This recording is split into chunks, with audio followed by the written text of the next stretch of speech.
Des Autotransact Talent Réseau Plus que Pro pour la défense du consommateur. Donc là, on a un client qui veut participer donc au document et qui veut délivrer son témoignage. Donc on va l'écouter par rapport à ce qui s'est passé avec un premier garage sur le secteur du 54, donc de Meurthe-et-Moselle.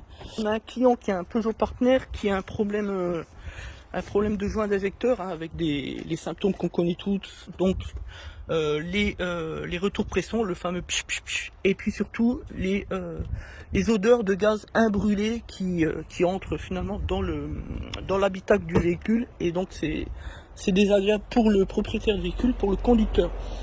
Alors on va commencer par le début. Ce qui est intéressant, c'est que le garagiste lui aurait dit alors qu'est-ce qu'il vous a dit le garagiste au niveau du sens sur les joints, sur les 4 injecteurs, les 4 portes injecteurs, le sens du moteur. Qu'on partait du côté gauche au côté droit. Voilà, donc cylindre numéro 1 côté distribution, et donc il vous a dit toujours du côté distribution. Voilà, donc il vous a dit qu'il fallait refaire les joints d'injecteurs sur le cylindre 1 et 3. Voilà, donc là, petit aparté, on va rectifier comme on l'a expliqué au client. Le garagiste, manifestement, a loupé son cursus scolaire, en tout cas dans la formation qui aurait dû être la sienne, puisque on commence toujours côté boîte de vitesse. Cylindre numéro 1, numéro 2, numéro 3, numéro 4. Donc résultat des comptes, c'est que si on explique au client qu'on est sur le cylindre 1 et cylindre 3, le garagiste qui vient derrière, il va faire cylindre 1 et cylindre 3, sauf que cylindre 1 ici, cylindre 3, c'est les deux joints qui sont parfaits, qui ne sont pas en défaut. Par contre, les cylindres 2 et 4 qui sont en défaut, là on les fait pas, vous voyez. Ça c'est la première erreur. Ce qui démontre déjà une forme d'incompétence du garagiste. Donc on va poursuivre. Qu'est-ce que vous a dit le garagiste au sujet de la réparation à intervenir? Que ça coûterait dans les environs de 2000 € parce qu'il fallait déculasser pour enlever les injecteurs. Voilà.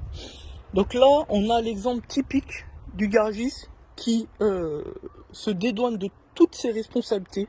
Je rappelle que en matière de droit automobile, on a ce qu'on appelle une obligation de sécurité de résultat. Que par conséquent, il y a toute une procédure de dépose et de réparation. Que si on la respecte, eh bien ça se passe bien. Chez nous, on n'a jamais eu le moins de problèmes, et en aucun cas, si ça devait arriver, on aurait fait facturer au client le surplus de la déculasse, le surplus, par exemple, je sais pas, d'un injecteur qui aurait été détérioré dans le cadre de la dépose, etc. Et c'est ce que semble justement soulever le garagiste d'espèce. Et ça, c'est inacceptable. On dépose un devis surfacturé au client où on lui explique que ça peut le coûter jusqu'à 2000, 3000, voire plus. Parce que ça, c'est au départ. Mais bon, si on est sur une déculassage ou une culasse fendue ou forcée au niveau notamment du culot, ça se termine par une culasse, puisque vous le savez, la demi-culasse, la partie haute culasse, ne se détaille pas. Donc une culasse là-dessus, c'est 4000 €, plus les joints, plus la repose, etc. C'est plus de 5000 € de réparation. En plus, il avait dit que s'il déposait la culasse, il y avait une courroie de distribution à faire, plus vidange des liquides. Donc tout ça, ça se rajoute. Là, voilà, on est vraiment dans le cadre de la surfacturation. Et surtout, ce que vous m'avez dit tout à l'heure, il prévient le client. Voilà. Donc là, on a un garagiste qui est sûr de lui, qui prévient déjà qu'il est un escroc. C'est quand même extraordinaire. Donc il dit au client qu'attention, on va faire les joints d'injecteurs, mais ça peut finalement vous coûter un injecteur, voire 2, puisqu'on parle de 2 joints d'injecteurs à remplacer. Puis potentiellement, ça peut vous coûter une culasse. Donc finalement, si on écoute le garagiste, on n'a pas besoin de faire de devis. Parce que de toute manière, ça peut être très bien 500 € comme 2000 €. Ça, c'est ce que vous a dit. C'est ça. On est d'accord. Voilà. Ben, vous voyez, cette méthode-là, c'est une ignominie, c'est un scandale. Ça ne devait pas exister. Par contre, le garagiste, il n'explique pas, par exemple, que le joint il est flingué, qu'il faut le remplacer. Ça, il ne le dit pas. On est d'accord? Oui. Voilà. Par contre, c'est central. Pourtant, c'est central, puisque là, ici, on a le turbo qui aspire l'air. Et que quand on dépose, là on voit très bien, on a déjà enlevé une première partie qui est ici, vous voyez. Voilà. Donc ça doit être remplacé pendant l'intervention. Mais bon, c'est vrai qu'on a déjà connu des prestataires qui remettaient un joint totalement détérioré par la qualité de l'huile en place, en lieu et place. C'est le meilleur moyen de flinguer un turbo, on le sait très bien, ça c'est déjà vu, etc. Notre discours ne sera jamais celui qui a été entendu par donc le client. Notre discours, il est simple. On a une obligation de résultat, on fait les travaux, on agit dans le cadre de la procédure, et si ça se passe mal, on a une assurance professionnelle, on prend en charge les travaux, en aucun cas on reporte à l'endroit du client les conséquences d'une éventuelle faute du garagiste. Je rappelle qu'en droit automobile, la présomption de faute pèse systématiquement sur le garagiste.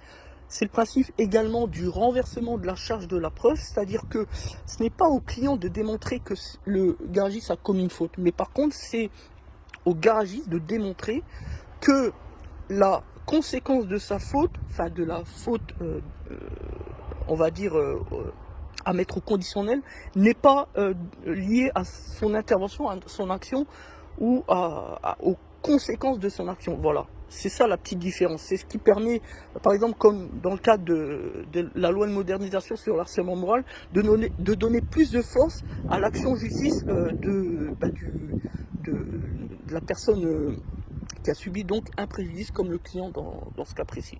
Voilà, et merci pour le client d'avoir témoigné. Voilà, et donc maintenant on va faire une deuxième vidéo à la fin des travaux où on va vous démontrer que l'intervention se sera bien passée dans un tarif qui est cohérent. Là-dessus on facture ça un petit peu moins de 250 € TTC. Voilà, puisqu'on a un barème constructeur à 3h75, donc 3 heures et presque 4 heures de main d'œuvre, qui doit être absolument respecté en toutes conditions. Il n'y a pas d'exonération là-dessus. Et puis le prix des pièces, c'est celui des joints, on est d'accord. Donc là-dessus on a 4 x 3 joints. Donc sur les 3 joints on a le joint par flamme en cuivre en bas de culot dans la culasse. On a l'entretoise blanche en appui sur le porte-injecteur, juste en dessous le culot de porte-injecteur. Et puis le joint d'étanchéité noir qui permet de faire l'étanchéité ici au niveau de l'entrée des culasses en fait. Enfin l'entrée de chaque cylindre sur la culasse. Voilà, l'étanchéité de l'huile moteur simple. Dans le cadre de la procédure, on est en train de déposer pour les joints d'injecteur. Donc là on vient de démonter, on a le joint qui part en lambeaux qui a été collé carrément sur le turbo. Voilà, donc là on a vraiment affaire à du bricolage. C'est impressionnant. Vraiment, on a en France des réparateurs, des pseudo-garagistes qui n'ont rien compris au métier de l'automobile. Plutôt que d'aller changer la pièce qui coûte 14 €, on a été reposer un joint complètement déglingué par l'huile, donc voilà, qui part en lambeaux à cause de l'huile moteur, on le sait. Putain, mais c'est un scandale, c'est pas possible. Voilà comment casser un turbo tout simplement. Donc là on a vérifié, il a un tout petit peu de jeu, mais rien d'extraordinaire. On avait plein de copeaux à l'intérieur de la durite, etc., etc. Voilà. Donc là on va vous laisser parce qu'on a un client qui arrive et on continue les travaux. On fera là donc la vidéo à la fin des travaux. Merci à tous. Voilà, donc là on vient de déposer le cylindre numéro 2, l'injecteur, et là on voit bien les copeaux qui s'émiettent. Voilà, donc on a bien les odeurs olfactives, le ressenti, et donc c'est bien ce cylindre-ci qui génère donc les troubles d'odeur finalement. Regardez un petit peu, ça sent assez fort, c'est un mélange de vapeur de carburant et de particules de carbone. Donc voilà.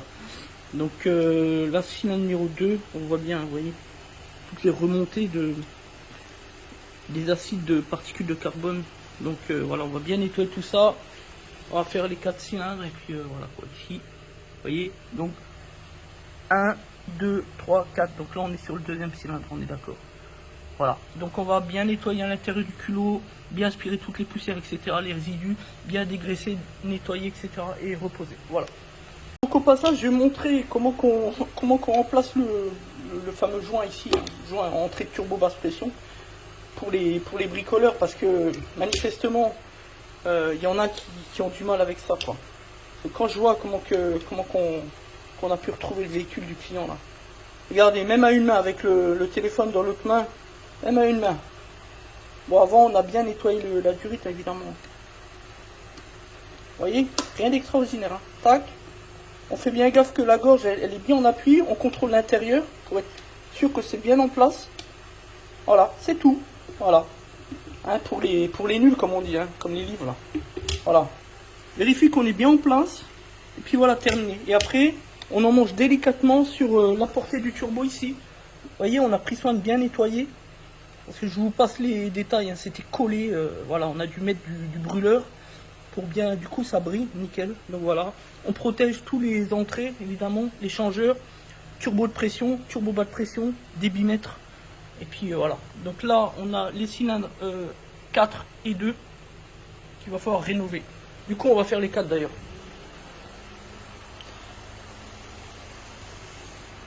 On vérifie ici le joint, donc d'étanchéité. Des fois, il y a toujours des petites coupures, ce qui fait une légère fuite d'huile ici. En sointement, voilà. Donc là, tout va bien, on a contrôlé, donc c'est tout bien. Donc là, on est en train de terminer. Comme vous pouvez le constater, on a refait les 4 injecteurs. 4 injecteurs, donc là nickel, on a bien nettoyé, on a remplacé les joints, etc. etc.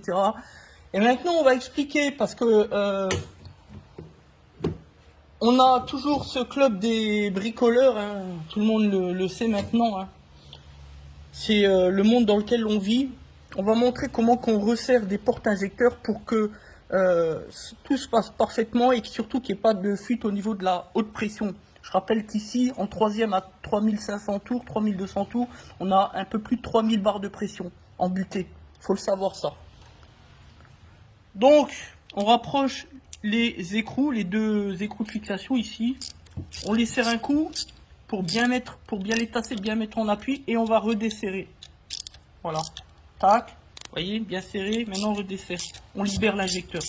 Voilà, là, il est libéré. L'autre pareil, on libère, on serre et puis on libère. Voilà, là il est libéré, vous pouvez le voir. Voilà. Donc ici, alors une fois on a eu un petit rigolo qui a voulu nous expliquer qu'il avait jamais vu ça, qu'on mettait de l'halotique sur du frais filet exprès sur le filetage. Ben, s'ils vont pour lui donner des cours, pour lui expliquer comment que ça se fonctionne la mécanique automobile. Voilà, un petit grain de filet, pas plus, pour la tenue et l'étanchéité parfaite. Donc je referme. Tac. Voilà, auparavant on aura bien dégraissé le filet et l'intérieur ici de la vis. Maintenant on joint les deux, on le serre, on met en appui. On va mettre un coup de clé pour que ce soit bien en place avant de serrer le porte-injecteur. Ça c'est le secret. Voilà. On le fait devant vous. Voilà. Pas plus, ça sert à rien. On le serre bien pour qu'il soit bien en place, pour qu'il n'y ait pas une tension au niveau de l'axe, tout simplement. Et maintenant, on va serrer les 2 écrous dans les réglages au couple et à la fin, ici, on bloquera bien l'écrou, idem avec une clé spécifique pour ceux qui ne sont pas des professionnels de l'automobile et une clé dynamométrique prévue à cet effet.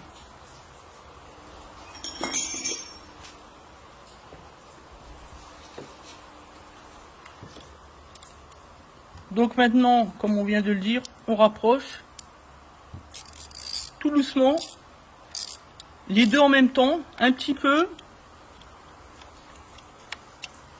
l'autre un petit peu, encore celui-là, au fur et à mesure, pour qu'il y ait la même pression sur les 2. Nous on ne le fait pas la dynamo parce qu'on a l'expérience, on a l'habitude, on sait. On sait s'arrêter quand il le faut. Ni trop peu, ni trop. Mais pour les bricoleurs, il convient évidemment de faire les choses dans les règles. En même temps, de toute manière, comme on l'a dit, les vidéos qui sont les nôtres ne sont pas là pour expliquer aux particuliers comment faire leurs travaux eux-mêmes. Parce que je rappelle que sur cette intervention, ce type d'intervention, les joints d'injecteurs, qui est une intervention très risquée et très minutieuse, dans bien souvent des cas, ça se termine par une culasse cassée. On l'a dit en début de vidéo avec le témoignage du client. On l'a déjà vu, on le voit même régulièrement. Donc, on précise, ne vous amusez pas à faire vos joints d'injecteur vous-même.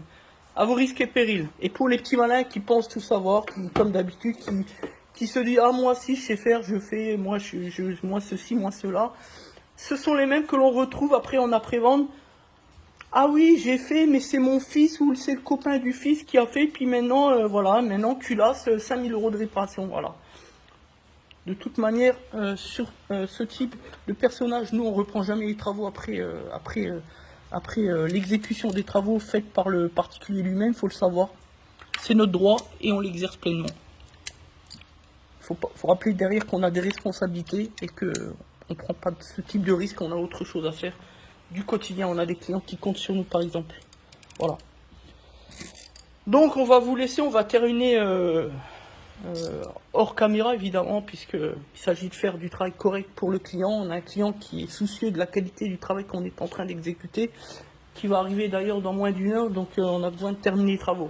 Donc voilà, on vient de terminer l'intervention. Après, je dirais, il était 14h, ouais, allez, 2 grosses heures de travaux, puisque le client est arrivé à moins 10, oui, ouais, voilà, allez, 2 heures, on a passé 2 heures, voilà.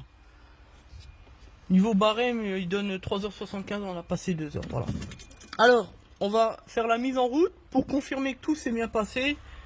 Et on va pouvoir observer si on peut infirmer l'hypothèse de l'autre garagiste qui se voyait déjà remplacer, sortir la culasse, déculasser, changer les injecteurs pour des sommes folles, etc. Dans une tentative d'abus et de surfacturation qui était plus qu'évidente, voilà. C'est un petit peu le monde d'aujourd'hui. Dès qu'on a affaire à un garagiste en situation de crise Covid-19, tous les moyens sont bons pour piller les consommateurs de leurs économies. Et c'est une honte, c'est un scandale. C'est justement à ce moment-là qu'il faut être capable d'avoir une certaine hauteur de vue, de montrer qu'on est un professionnel responsable et digne, et laisser passer l'orage, voilà. Ce que nous faisons au quotidien évidemment en tant que membre du réseau des meilleures entreprises de France. Donc on va faire une mise en route et puis on va vous montrer le petit détail qui tue à la fin pour que le client soit entièrement satisfait. Puisqu'on parle quand même d'odeur de gaz à brûler dans l'habitacle, rappelons-le.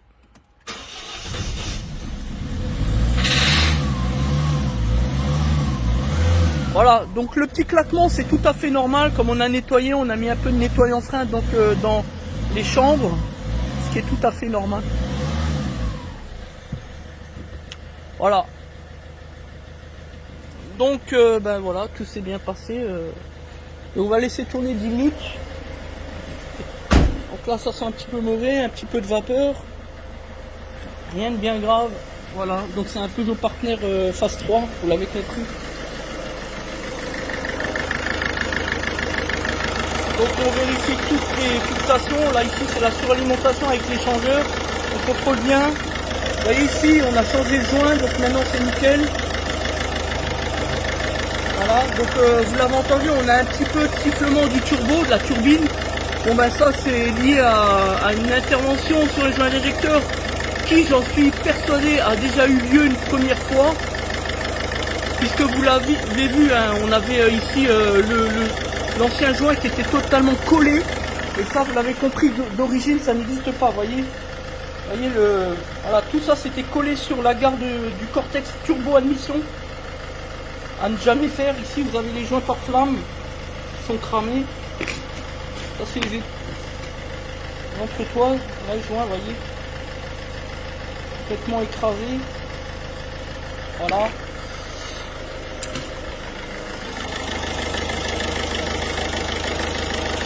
On contrôle bien, etc. Ça, on n'y a pas touché, mais ça mange pas de pain. On contrôle tout, voilà. Ici également, on laisse tourner 5 minutes. Et on va vous montrer ici, on ne serre pas trop fort ici. Voilà, pas trop fort, parce que c'est le Cortex Admission Turbo, c'est fragile. Voilà, ici. Donc voilà, vous voyez ici maintenant on a les culottes qui sont très propres, pas comme avant. Voilà, voilà, et voilà. Voilà. Donc, ouais, le petit détail qui tue, en fait c'est ça. Produit anti-bactérien, antiviral, anti-Covid, qui protège contre les infections, les maladies, tout ce qui est viral, donc tout ce qui est Covid, mais surtout pour redonner un peu une bonne odeur au niveau de l'habitacle, comme on a des mauvaises odeurs, vous le saviez. Le client vous l'a expliqué en début de vidéo, ça sent très bon. On en met un peu ici et un peu dans l'habitacle. Voilà. Ça dégage vraiment une petite odeur, pas trop.